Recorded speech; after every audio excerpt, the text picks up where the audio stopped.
Sanjna Parukler. She is an SVP and of product at Salesforce AI. I'm going to start by asking her one or two questions to kind of prompt the conversation, and then I would love to turn it over to all of you to make sure that we have time for your questions as well. So thank you so much, Sanjna, for making the time. Yeah, thanks for joining us. So first I want to ground us in today's news. Agentforce Operations. It's all about bringing Agentic AI back into the back office, onboarding, approvals, compliance, coordination, all this back-end work that keeps businesses running, but is often fragmented at times across teams and systems. Why was this the right news moment right now for Salesforce to focus here on today? And why are these back office workflows such an important proving ground for AI agents moving forward?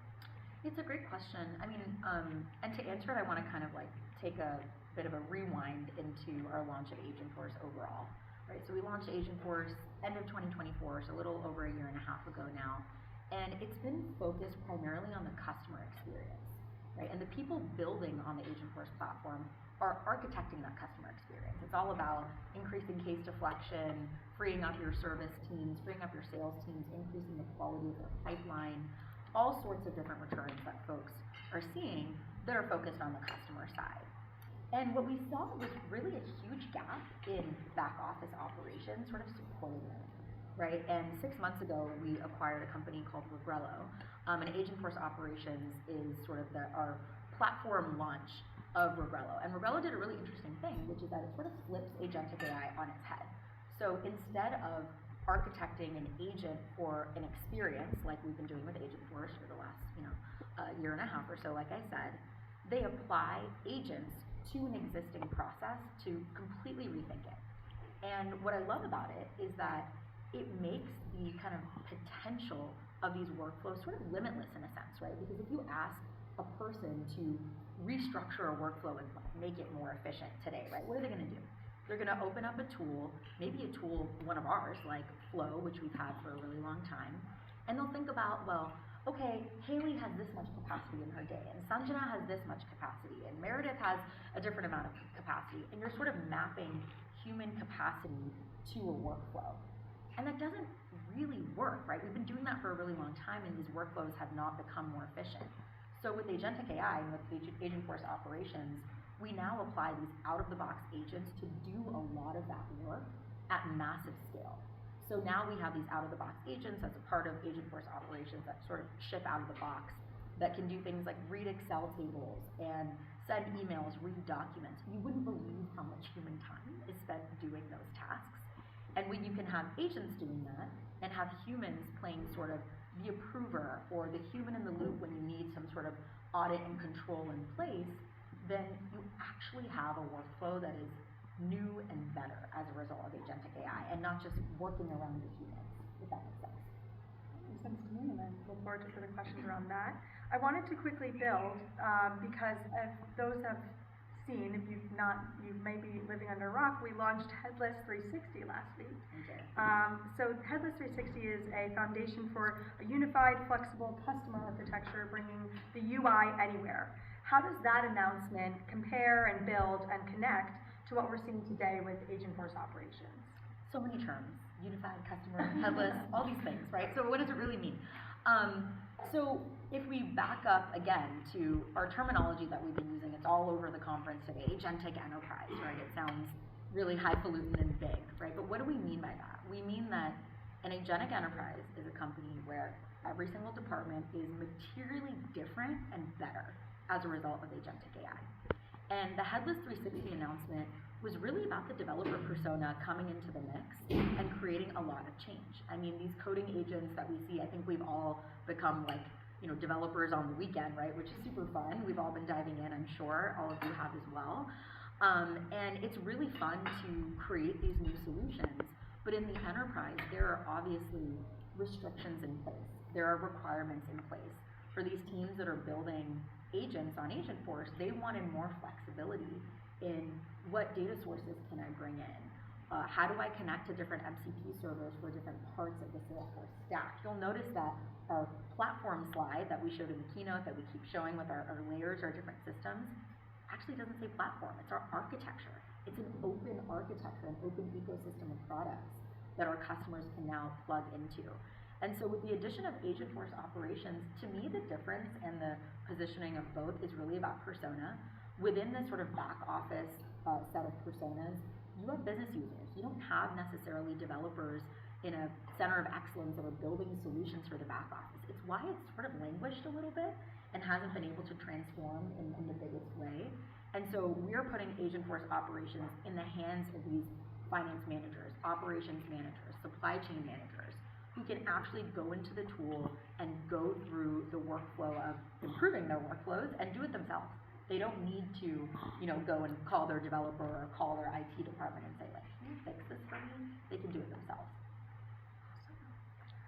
Everyone here, I want to turn this over to you. Like, this is a small group. We can, of course, just raise hands and I'll call on anyone. But any questions that are going to help round out any coverage, we want to make sure that we have the time to ask Sanjna here today.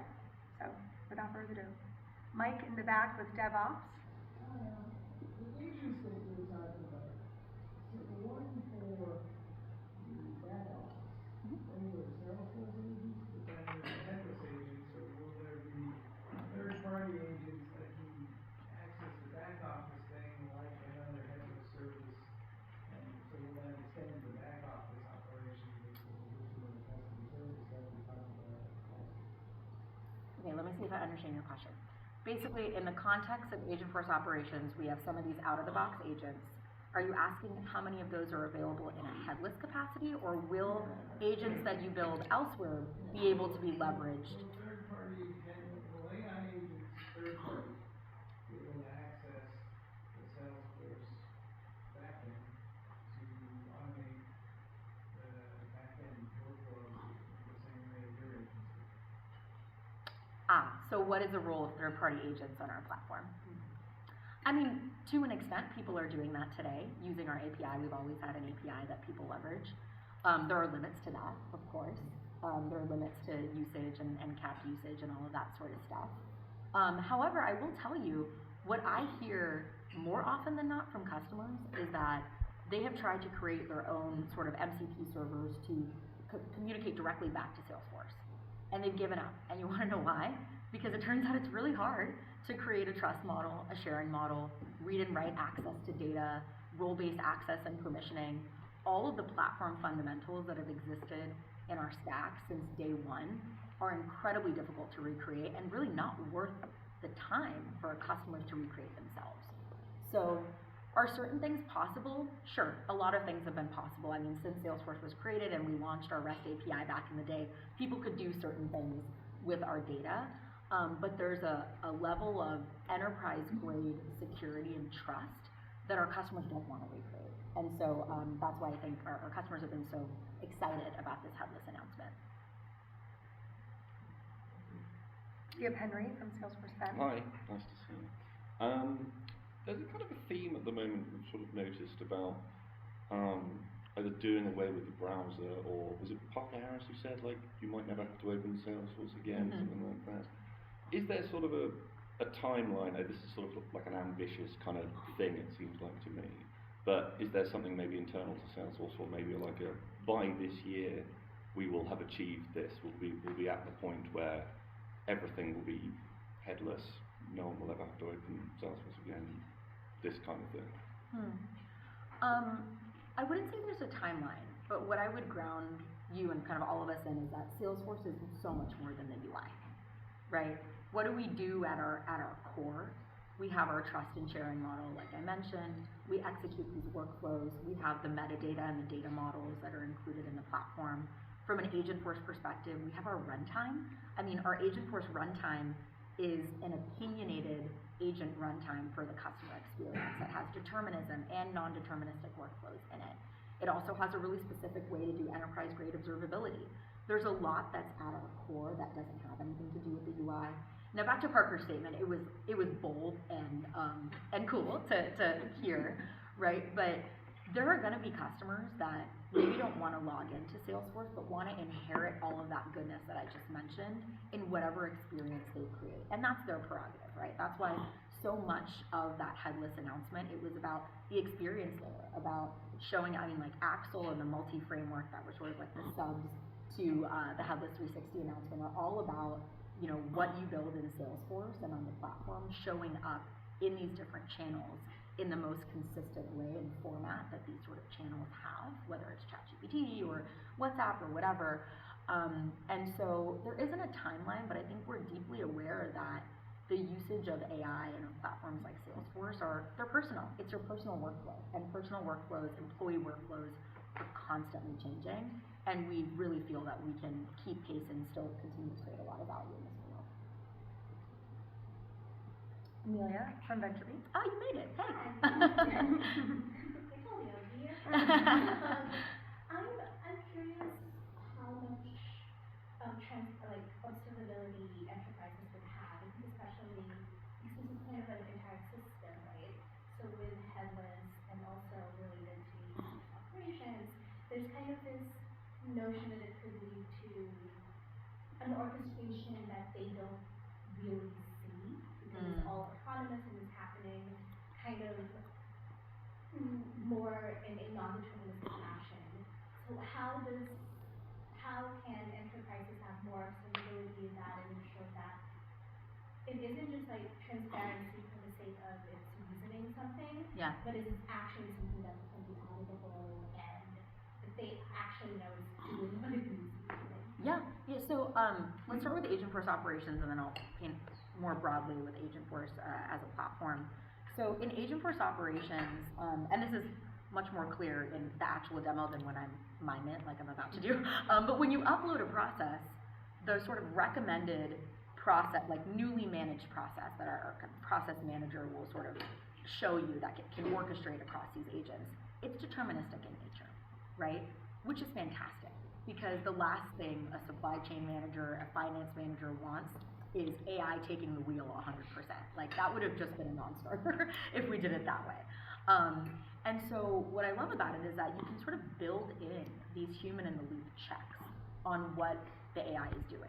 And these AI agents that Agentforce Operations ships with are all task-based, right? So it's not that the stakes are lower, it's that the agent is doing fewer things than, saying, hey, complete this entire job to be done. It's check the Excel table, it's send the email, it's these types of smaller task-based kind of items. And so all of that is fully observable, auditable, and sorry. So does that mean that these agents are single task agents? They are not big process agents?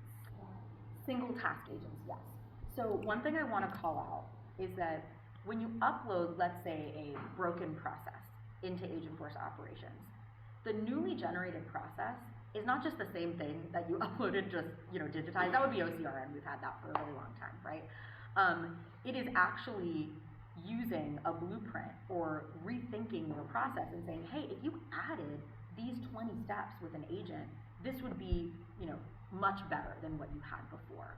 So we're not leaving that up to a full-on agent to execute. It's the tasks that are executed.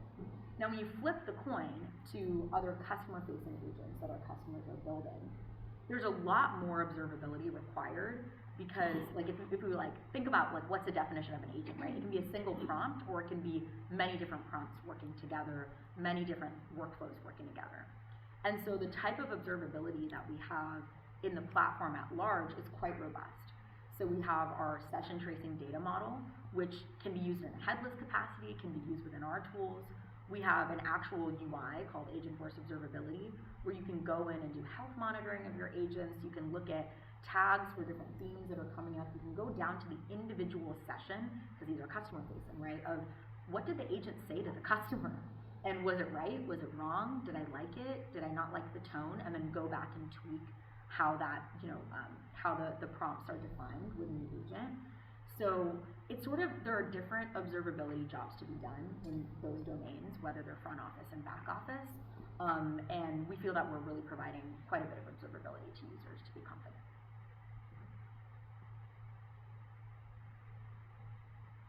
Any other questions? Okay, let's first start with Kate from Dedicated, and then I'll get around. Yeah, so quick question.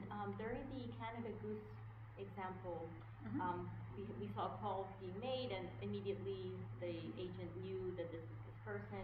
because I'm assuming the call is being made with that person's phone number. What if I borrow someone's phone and had that same question?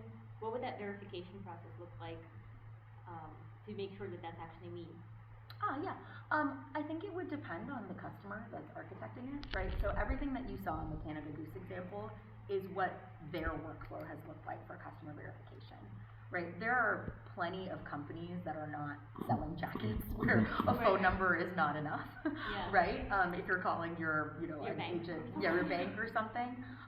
So it can really vary, right? And that's completely company defined and user defined, right? So if you would prefer if there was a verification code sent because it's like a high security thing, then you could do that.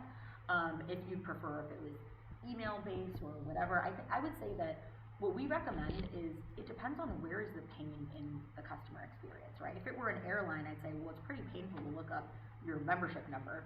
So please just go by my phone number, And if I call from someone else's phone, it's a little bit my fault that that like, of course you don't know me, but it is completely company user defined.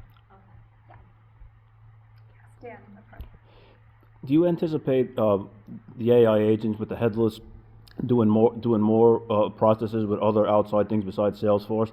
Like we saw Teams, we saw Gmail. Do you see other tools coming online or on board? Yeah, I mean, developers can kind of go crazy with this now, which is amazing, right? They can do all the good stuff that we've always said with Agentforce. They can leverage the workflows they build on the platform. They can leverage all the data that they've not only stored in Salesforce, but connected to with Data 360. I mean, people are building amazing solutions on Data 360, and those solutions can only make their agents better and more robust. And if they want those agents to communicate with outside agents, they can do that too. And we've of course had, Agent Fabric out there for quite some time right now that is purpose-built for that. And for all the issues that causes too, right? When you have outside agents in play, you need policy governance, you need rules and permissioning for those agents. Those agents need to act like users in a sense. So I think we're giving our customers more openness and more tools than ever before to build really, really cool solutions. Thank you. Going back to you. Sure, thank you. Just in one of the videos, I think it was like sort of the intro teaser of the keynote. Part of the snippets used was sort of like, we've had like 19 trillion tokens delivered, and then in the next snippet it's like, there's no better measure of success. I was just wondering what sort of Salesforce's approach to like the idea of token maxing, if you've heard of this. The idea that I heard of it? Yeah, it's like the more you use, the better kind of thing, and sort of the problems surrounding this. Token economics, token maxing, all great terms. So we actually launched a new metric in our earnings briefing a few months ago called the AWU.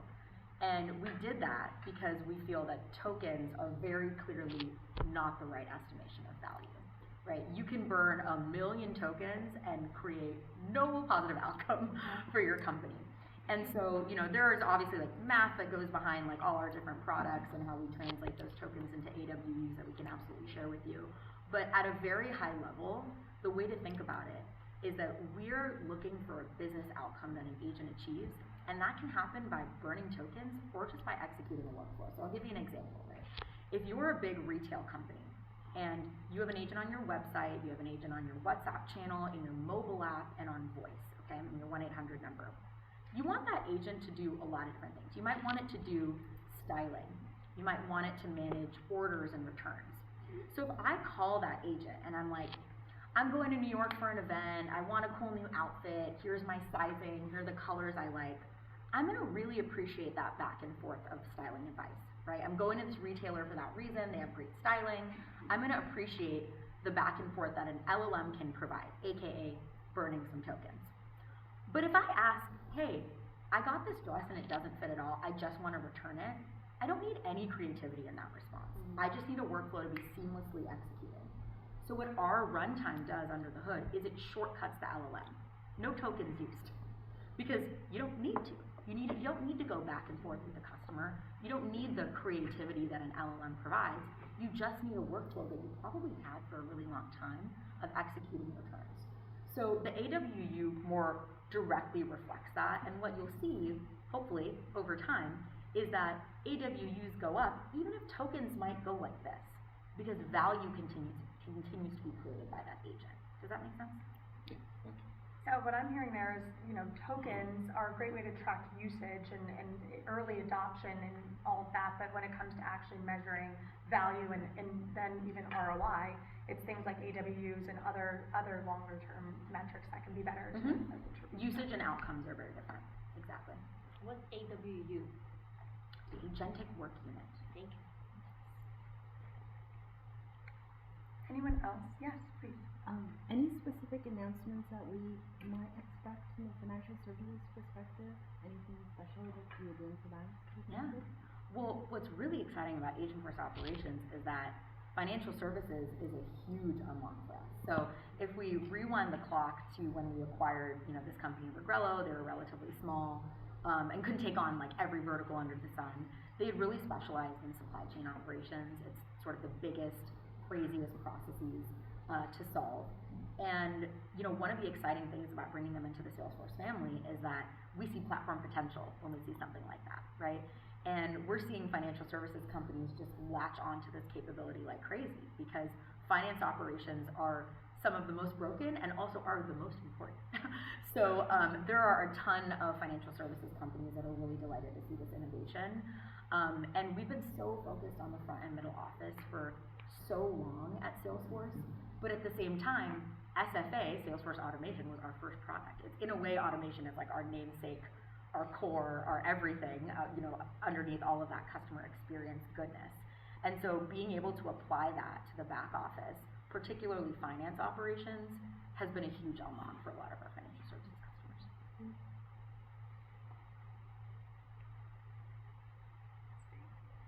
We have time for about one or two more. I can always finish this off. Anyone else?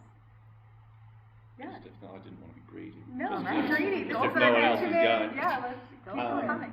Are customers actually adopting like AWUs as a metric though? So I've seen like other places using tokens, and again, token matching doesn't necessarily relate to Salesforce internally, but